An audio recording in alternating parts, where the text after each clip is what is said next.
রাত 10:30। ডাইনিং টেবিলের গোছগাছ শেষ। শর্মিষ্ঠা দেবী যখন রান্নাঘরের দিকে পা বাড়ালেন, মেঘলা দেখল গ্যাসের ওপর ছোট সসপ্যানে দুধ ফুটছে। মেঘলা অবাক হয়ে প্রশ্ন করল, মা, এত রাতে দুধ? কার জন্য? শর্মিষ্ঠা দেবী ব্যস্ত হাতে গ্লাস ধুতে ধুতে বললেন, তোমার শ্বশুরের অভ্যাস। ঘুমোতে যাওয়ার আগে এক গ্লাস দুধ না খেলে ওনার তৃপ্তি হয় না। কাছেই সোফায় বসে খবরের কাগজ ভাঁজ করছিলেন অমরেশবাবু। তিনি নিস্পৃহ গলায় বললেন, না না, আজ থাক, শরীরটা ভারী লাগছে, আজ খাবো না গো। শর্মিষ্ঠা দেবী হালকা ধমকের সুরে বললেন, রোজ খাও, আজ কেন না? শরীর খারাপ করলে আরও বেশি করে খাওয়া উচিত। বয়সকালে হাড়গোড় সব ক্ষইতে শুরু করেছে। পরদিনও মেঘলা একই দৃশ্য দেখল। সবাই খাওয়া শেষ করে ঘরে চলে যাওয়ার পর শর্মিষ্ঠা দেবী অতি সন্তর্পণে দুধ গরম করেন এবং স্বামীর হাতে তুলে দেন। কিন্তু মেঘলা খেয়াল করল এক অদ্ভুত ব্যাপার। অমরেশবাবু দুধের গ্লাসের তলানিটুকু খান না। বেশ খানিকটা টেবিলের ওপর রেখে নিজের ঘরে চলে যান। হয়তো তার এটাই অভ্যেস। আর কিছুক্ষণ পর শর্মিষ্ঠা দেবী পা টিপে টিপে এসে সেই এঁটো করা বাকি দুধটুকু নিঃশব্দে খেয়ে নেন। তৃতীয় দিন মেঘলা পা বাড়ালো রান্নাঘরের দিকে। সে দেখল শর্মিষ্ঠা দেবী গ্লাসে দুধ ঢালার ঠিক আগে এদিক ওদিক তাকিয়ে নিজেই এক চুমুক খেয়ে নিলেন। তারপর গ্লাসটা ভরে ডাইনিং টেবিলে নিয়ে গেলেন। মেঘলার মনে খটকা লাগলো। সে রাতে বিছানায় শুয়ে স্বামী অর্ককে জিজ্ঞেস করল, আচ্ছা, মা কি দুধ খেতে ভালোবাসেন নাকি দুধ খান না? অর্ক ল্যাপটপে কাজ করতে করতে হেসে ফেলল, ধুর, মা তো দুধ সহ্যই করতে পারেন না। ছোটবেলা থেকে দেখে আসছি, দুধের ধারে কাছেও যান না মা। পরদিন রাতে মেঘলা আগে ভাগেই রান্নাঘরে ঢুকে পড়ল। শাশুড়িকে বলল, মা, আজ আমি দুধটা গরম করে দিই, আপনি বরং একটু বিশ্রাম নিন। শর্মিষ্ঠা দেবী একটু থতমত খেয়ে বললেন, না না বৌমা, আমি করে নেব। মেঘলা নাছোড়বান্দা। সে ফ্রিজ খুলে দেখল ছোট্ট একটা পাত্রে 1 পোয়া দুধ আলাদা করে রাখা। মেঘলা ইচ্ছে করেই আরও একটা প্যাকেট কেটে দুধের পরিমাণ বাড়ালো। শর্মিষ্ঠা দেবী বাধা দিয়ে বললেন, আরে, অত করছো কেন? ও তো বেশি খেতে পারবে না। আজ শুধু বাবা খাবেন না মা, আমরা সবাই খাবো, একই টেবিলে একসাথে, আপনিও। মেঘলা 4টে গ্লাসে দুধ ঢেলে টেবিলে সাজিয়ে দিল। অমরেশবাবু চশমার ওপর দিয়ে তাকিয়ে বললেন, আজ আবার কি কোনো উৎসব নাকি? 4 গ্লাস দুধ কেন? মেঘলা মৃদু হেসে বলল, আজ থেকে এটাই নিয়ম চালু হলো বাবা, বাড়ির সবার জন্য। অর্ক একটি গ্লাস মায়ের দিকে এগিয়ে দিয়ে বলল, নাও মা, তুমি শুরু করো। মানে তুমি আজকের থেকে খাবে, তোমার শরীরের জন্য দরকার। এছাড়াও সবচেয়ে বড় ব্যাপার হলো তোমার পছন্দের। এত লুকোচুরি করার কিছু নেই মা। পাশ থেকে মেঘলা বলল, যেটা পছন্দের খাবার সেটা স্পষ্ট করে খুলে বলবেন, এতে আমরা খুশিই হব। সেই আগের মতো অবস্থা নেই মা। আর কি খেতে ভালোবাসেন মা? শর্মিষ্ঠা দেবী মূর্তির মতো দাঁড়িয়ে রইলেন। ধরা গলায় বললেন, আমি তো দুধ খাই না রে। মেঘলা ওনার চোখের দিকে তাকিয়ে শান্ত স্বরে বলল, সত্যি বলছেন মা?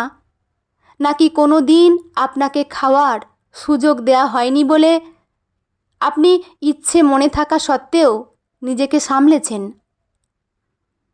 শর্মিষ্ঠা দেবী কিছুক্ষণ নিশ্চুপ থেকে চেয়ারে বসে পড়লেন। তারপর স্মৃতির জানলা খুলে বলতে শুরু করলেন, আমরা 5 ভাই বোন ছিলাম রে। আধ লিটার দুধ আসতো দাদার জন্য। মা বলতেন, ওর শরীর গড়তে হবে, ও পড়াশোনায় ভালো, ও চাকরি করবে, খাটে বেশি। আমরা বোনেরা পেতাম জল মেশানো দুধ চা। একদিন খুব বায়না করেছিলাম 1 গ্লাস দুধের জন্য। ঠাকুমা বলেছিলেন, মেয়েদের এত দুধ খেতে লাগে না। সেই যে মনে গেঁথে গেল, দুধ আমার জন্য নয়। বিয়ের পর 5 জনের সংসার। তোমার শ্বশুরও রোজ দুধ খেতেন, তবে সে গ্লাসের তলানির দুধটুকু খেতেন না। বাকিটুকু যখন ও রেখে যেত, তখন আমার কাছে ওই ফেলে দেয়া অংশটুকু আমার কাছে অমৃত সমান। তাই সুযোগ বুঝে লুকিয়ে খেতাম। কখনো রান্নাঘরে লুকিয়ে 1 হাতা দুধ ভাত দিয়ে মেখে খেতাম। তবেই মনে হতো আমার খাওয়া সম্পূর্ণ হয়েছে। সে যে কী তৃপ্তি! মেঘলা গম্ভীরভাবে বলে, নিজের হাতে রান্না শেষ করে যে মানুষটা সবার জন্য যার যেটা পছন্দ সেই মুখরোচক খাবার তুলে দিয়ে সবাইকে পুষ্টি আর ভালোবাসা জোগাতো, দিনের শেষে তার মনের ইচ্ছেগুলো এভাবে অবহেলিত হতো। তা ভেবে টেবিলের চারপাশটা নিস্তব্ধ হয়ে গেল। অমরেশবাবু লজ্জিত মুখে বললেন, আমি তো জানতামই না শর্মিষ্ঠা, তুমি কেন আগে বললে না? শর্মিষ্ঠা দেবী ম্লান হাসলেন। বলতে বলতে নিজেই নিজেকে বিশ্বাস করিয়ে ফেলেছিলাম যে আমি দুধ পছন্দ করি না। সেই রাত থেকে ওই বাড়িতে একটা নিয়ম বদলে গেল। এখন ফ্রিজে দুধ কম থাকলে অর্ক রাতেই অর্ডার করে বাড়িতে দুধ নিয়ে আসে। এখন আর শর্মিষ্ঠা দেবীকে কারো ফেলে রাখা এঁটো গ্লাসে তৃপ্তি খুঁজতে হয় না।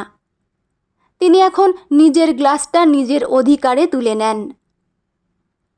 সবাই যখন খেতে বসেছে খাবার টেবিলে, মেঘলা একগাল হাসি নিয়ে বলে, মা, আপনি সবার ইচ্ছের খবর রাখেন, আর আমরা এখন আপনার ইচ্ছের খবর রাখব।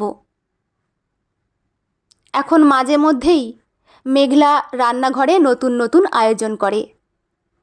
শর্মিষ্ঠা দেবীকে জিজ্ঞেস করে শাশুড়ির পছন্দের তালিকা সে নিজেই বানিয়ে ফেলেছে। কখনো ফুলকো লুচি আর আলুর দম, কখনো পোস্তর বড়া, ধোকার ডালনা, কচু শাক, কখনো আবার আমিষের মধ্যে ভেটকি মাছের পাতুরি, চিংড়ির মুগ ডাল, চুনো মাছের চচ্চড়ি, কাতলা মাছের কালিয়া, মুড়ি ঘন্ট। কোনো দিন বিকেলে গরম গরম পায়েসের গন্ধে ভরে ওঠে ঘর। আর সেই তালিকার একেবারে প্রথমেই থাকে দুধের তৈরি কিছু না কিছু। কখনো ক্ষীর, কখনো দুধ সেমাই, কখনো আবার এলাচ দেয়া গরম দুধ। শর্মিষ্ঠা দেবী প্রথম প্রথম একটু সংকোচে থাকতেন, কিন্তু এখন মেঘলার ডাকে হাসি মুখে এসে বসেন। নিজের গ্লাসটা হাতে তুলে নিয়ে ধীরে ধীরে চুমুক দেন। কোনো লুকোচুরি নেই, কোনো অপরাধ বোধ নেই। যেন বহুদিন পর নিজের প্রাপ্যটুকু নিজের মতো করে ফিরে পেয়েছেন। মেঘলার সচেতনতা আর ভালোবাসার মাধ্যমে সেই বঞ্চনার অবসান ঘটেছে। মেঘলা দূর থেকে তাকিয়ে দেখে, এই সামান্য 1 গ্লাস দুধই শুধু নয়, আসলে শাশুড়ির ছোট ছোট সব ইচ্ছেগুলোকে পূরণ করে দেওয়ার চেষ্টা করছে সে। শর্মিষ্ঠা দেবীর ত্যাগ আর অনাদরে অভ্যস্ত হয়ে যাওয়া মনটাকে মেঘলা পরম মমতায় আগলে নিয়েছে। ভালোবাসা যখন ভাগ করে নেওয়া হয়, তখনই একটি সংসার প্রকৃত অর্থে পূর্ণতা পায়। বন্ধুরা, গল্পটি এখানেই সমাপ্ত। আপনাদের কেমন লাগলো অবশ্যই কমেন্ট করে জানাবেন। আর চ্যানেলে নতুন বন্ধু হয়ে থাকলে চ্যানেলটি সাবস্ক্রাইব করে পাশে থাকবেন। লেখা জরি সাহা, পাঠে আমি রিমি। দেখা হচ্ছে পরের কোনো গল্প নিয়ে। ভালো থাকবেন সবাই। ধন্যবাদ।